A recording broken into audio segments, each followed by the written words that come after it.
How to change your key fob battery. Presented by Keyless Entry Remote Incorporated. Step 1. Grab your tool. You can use anything this size. Step 2.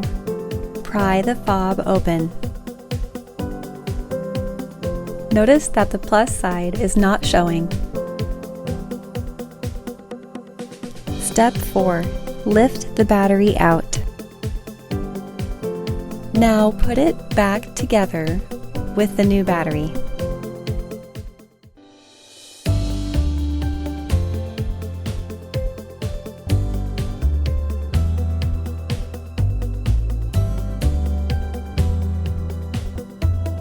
If you found this video helpful, please like and subscribe. That way, next time you need a new key fob, you'll know where to go.